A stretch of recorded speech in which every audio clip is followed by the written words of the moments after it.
If you asked someone in the aftermath of the brawl known as the second presidential debate who won, the answer might have been the guy in the red sweater. Ken Bone quickly became an overnight media sensation for his down-to-earth persona.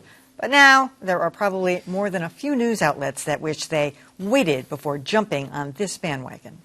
The second debate was a town hall forum with undecided voters asking questions. Ken Bone of St. Louis had one about climate change. What steps will your energy policy take to meet our energy needs, while at the same time remaining environmentally friendly? For some reason, his folksy demeanor and his red pullover struck a chord.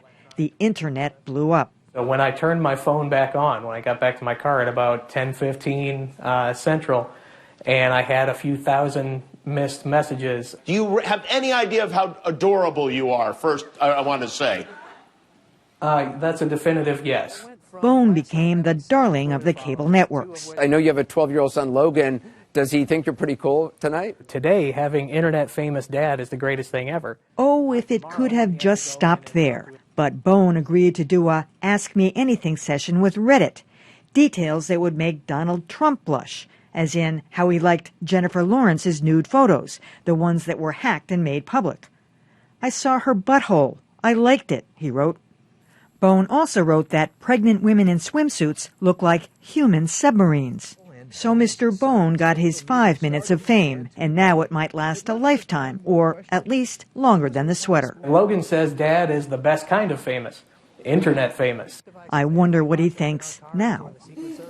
First of all, this bogus notion that he was an undecided voter. I mean, these are people that are desperate to get included in these town hall forums. Nobody's undecided. This guy's not undecided. You can tell by the way he speaks where he's coming down on this.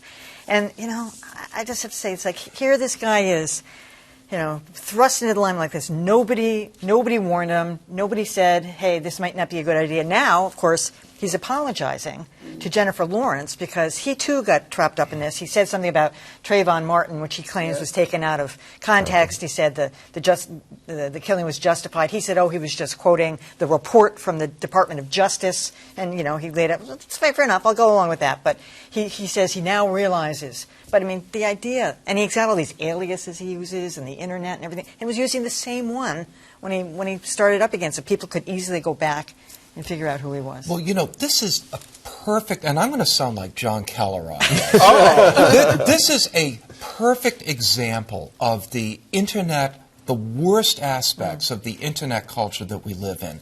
Internet and media and cable and everything else. They take this guy for really very little reason whatsoever and turn him into some sort of a hero of the debate.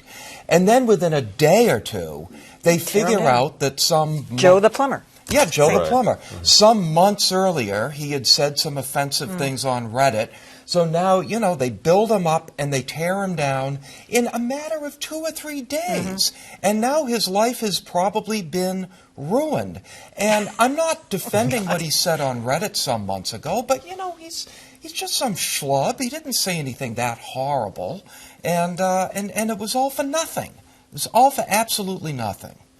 I think this kind of thing has been going on for a long time, but technology allows it to spread much quicker and to make it go much further than we've ever seen it. I mean, now he's also, I guess, a spokesperson for Uber as well. Yeah. That shot, I don't know that I've seen someone go from, you know, audience member asking question to pitch person that quickly. But I remember years ago when I was covering the North Hollywood shootings and everyone, the mother of one of the guys, you know, there was this wonderful story of her having this daycare, and she got out there, and then people started probing into her background. You know, it was to feel sorry for her, and the next moment she was exposed as running an illegal operation.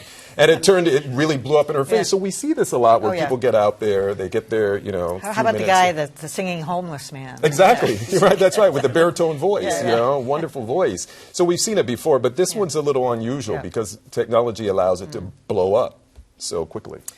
Well, first, Emily, I was planning on going out to dinner with friends after the show tonight, but then you had to share that quote of Mr. Bones about Jennifer Lawrence, so yes, there goes my appetite. Should I have bleeped myself? Yeah, I kind of wish you had. That was brave. But, you know, what I think this shows, and I'm going to have to channel John Keller here, sorry about that, is that the Internet is a mean place. Yes. And I think the TV cable network producers who rushed to book Cuddly Ken Bonan completely missed the boat on the reaction to him. I don't think America fell in love with this guy. I think they found him in a very snarky way to be amusing and ridiculous. The name, the way he looked, his sort of inane question. So I don't think he was ever, even for a second, America's hero, and he certainly I isn't happen to now. agree with you that they were, in their own way, coddling him to make him seem like he's Mr. Everyman, but really they were making fun of him. Right, absolutely. Yeah, I agree. I agree with that. Yeah, some of the memes that came out because of his last name, of course, and the timing of all that. I didn't, but since I'm such a patsy, I was like, oh, isn't this a nice story? I just was like horrified on the other end of it. Yeah, I'm the obvious person. I'm the one that they're doing these stupid stories for because I just want some relief from the horribleness. Well, like I said, so, if they didn't have this bogus premise in the beginning Yeah. about this, Well, no, I agree with you on these that, 'cause I think undecided, everybody- that's ridiculous. Yeah, He's, I agree. Well, I and if agree we with you. never see I another agree. town hall style I debate agree with again, you. it'll be too soon. There Well, are some they people should. who defend them, They but not shouldn't me. have built him up, and they shouldn't have gone and dug out months-old things he'd said on Reddit Yeah, that it's nobody terrible. knew about Yeah, to tough. Well, try to tear him yeah, down. He's a It's celebrity awful. now. And he That's- should pay for his own damn Uber rides. How's that? Yes.